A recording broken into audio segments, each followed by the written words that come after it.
Welcome to Spiritual Psychology. My name's Renee Lavallee McKenna, and I bring my 30-plus years as a recovering addict and ex-crazy person turned therapist and shamanic healer to bring you snackable teachings on spirituality, psychology, and all things personal growth. And today I want to talk about healing the past. And we might think what's done is done, but much or maybe even most of what we think, what we believe, and even how we feel is influenced by our past experience, our unresolved emotional issues, trauma or wounding, and often outdated ways of seeing ourselves, our ideas about what's possible, or even what's desirable for ourselves. And of course, that bleeds out into what we think, feel, or believe about others and about the world at large. And although we can't change past events or circumstances, we can absolutely change our perspective on them. And when we change our perspective, how we feel, what we think, and believe changes as well. And from this point of view, much of my work in spiritual psychology is about helping people heal the past by changing their perspective. And again, when we change our perspective, we actually change our experience.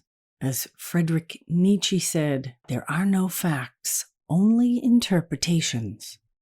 And so how do we heal the past? Well, the first step is to face it, to be honest about our experience, to tell our story, whether we do that with a friend, a therapist or spiritual advisor, or through journaling or writing, bringing our personal truth out of the ruminations of our mind and into the physical world in the form of words, either written or spoken, in itself can be transformative. I know I spent a lot of time in vague mental and emotional loops, many of which were terribly painful or anxiety producing. And just to get real, it's not like I still don't do those things today from time to time or even regularly, but thank God I have lots of tools that will bring me forward. And I'm going to share some of those with you today in how to come to new perspectives and heal the past. So the first step is to get honest about our experience, to tell the truth, to put it on the table. And that in itself, again, can be quite transformative. It's very easy to spend months, years, even decades in avoidance or denial of things that are painful. And although that's completely understandable, the tragedy of avoidance and denial is that it keeps those painful perspectives frozen, and they never get a chance to evolve, dissolve, or transform. And although there are certainly things that time alone will heal, there are also many things that time will not heal. In fact, with negative core beliefs and defensive structures, deep existential fears, time can often congeal our suffering rather than heal it.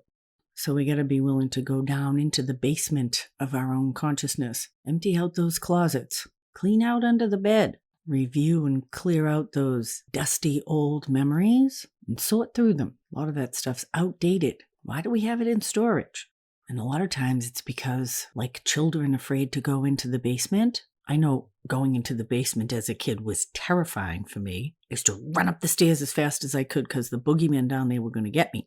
And those boogeymen are my own inner unresolved demons. And when we turn the lights on, the boogeymen disappear.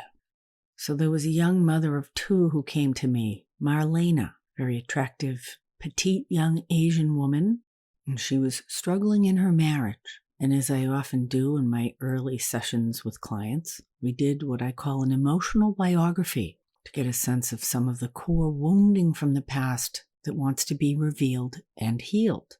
And it came out that she was raped by a friend of her brother's when she was 12 years old during a boys' sleepover. And she never told anyone about it, and it was a marking point for a complete change in how she felt about herself, of course how she felt about boys and men, but it really colored her whole perspective and outlook. And as she told me the story of what had happened, it was really clear that she blamed herself. And so we did a very powerful process called soul retrieval. And we brought some body-centered mindfulness into this chronic anxiety and self-criticism and a deep sense of shame that she carried with her almost constantly. And I asked her if she could sense or feel or imagine the very first time she felt that particular shame, anxiety, and self-hatred. And how old was that part of herself? And using the power of the active imagination, we came upon this 12-year-old girl the night that she was sexually assaulted. And we took a moment and connected with her own best adult self in present time, grounding in all the experience that she has had and all the work that she had done since that trauma years ago. And I asked how her adult self from present time felt about this young girl in her nightgown. And she burst out crying. She said that poor girl is blaming herself for what happened. And we started a dialogue between her present and compassionate adult self and this wounded girl, this aspect of her own soul self that had been frozen in psychological time from this traumatic event for decades. And her adult self comforted this girl and told her that it wasn't her fault what happened, and that it was a terrible thing, and that she had carried this burden alone with shame and guilt for all that time. And we brought that girl out of that place in historic trauma and into present time and showed her Marlene's life today. She had children and a nice home and a good job, and her life wasn't perfect, but things had turned out okay. And this inner relationship with this very vulnerable part of herself shifted from denial and rejection and shame into understanding, support, and tenderness. And we talked about how her present adult self was her own healthy, internalized caregiver, and that she could treat herself with the same kindness, love, and attention that she gave to her own children. And it completely shifted her experience, and particularly her inner perspective on that trauma that had colored and directed much of her life, particularly her inner world and her beliefs and the attitudes about herself. And that radical shift to realize that she had taken way too much responsibility, that she had been victimized, that her vulnerable and innocent self had been crushed, radically shifted the way that she saw herself, some of her core beliefs, and even the way that she felt like she needed to make decisions going forward. And although it didn't erase the rape experience, it dynamically changed her relationship with it, and particularly her relationship with herself. And from that shift in relationship with herself, from blame and shame to love and compassion, it had a pretty profound impact on the other relationships in her life as well. And although I've been journaling for decades and have lots of friends and advisors that I work with and talk to in my own continuing personal growth progress, I have found it invaluable to review or take a meta perspective on my life on an annual or semi-annual basis. And that's deeply informed by the 12-step process of the fourth step, which is to take a searching and fearless moral inventory of ourselves. And if you want to learn more about the 12 steps, you can check out episode 61, the 12 steps for everyone. A set of excellent spiritual principles that will supercharge your self-transformation. But if we continue our own personal growth and maturation, I kind of see life like a spiral staircase. And whatever the environment that staircase is set in are the circumstances and experiences that I've had that continue to unfold. But as I move up that spiral staircase, my view on the environment or my own life continues to shift and change, that I can grow in perspective, in awareness. Like Marlene, I can grow in compassion, self-love, and understanding, can develop forgiveness, acceptance, inner peace, as well as hope for the future and an expanding sense of what's possible in my own personal power as we move up that evolutionary path of our own expanded awareness.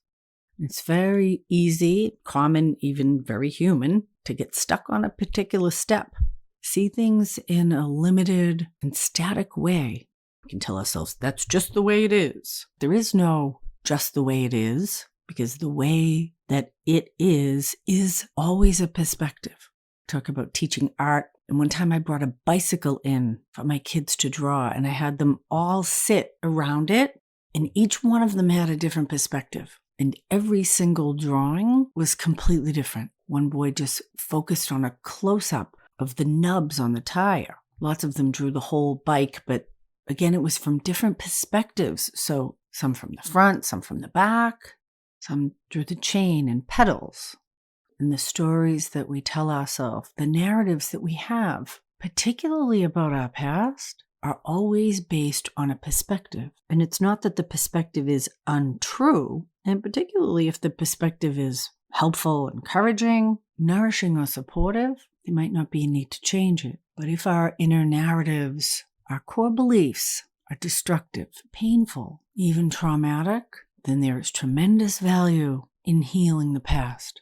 And there are many people that can help you with that process. And we do need help with it. In fact, accepting help is often a big perspectival shift, being able to receive, to acknowledge our own limitations and the value of cooperation and interdependence. So there are so many wonderful, understanding and patient people, many amazing therapeutic modalities and great therapists and healers, spiritual practices, many ways to move ourselves up the spiral staircase of our own life. And so I wish for you to heal the past. And once we open to that possibility, life will present the opportunities to do that will be most beneficial to us. Thank you so much for listening. If you'd like some help healing your past, I have some spots for new clients. Shoot me an email, info@reneemckenna.com. You can check out my 10-day course on healing trauma. Right now it's available on Insight Timer. There's a link in the show notes. I've had over 900 people do that powerful process of deeply healing and transformative inner work. I encourage you to check it out. I have some other free workshops coming up on Insight Timer in the next few weeks, including a free Transforming Trauma workshop next Wednesday, May 4th, 12 Pacific, 3 Eastern, 8 p.m. GMT. Deep gratitude to my supporters on Patreon and those who donate to support this podcast. Blessings on your path until we meet again. This is Renee Lavallee McKenna for Spiritual Psychology.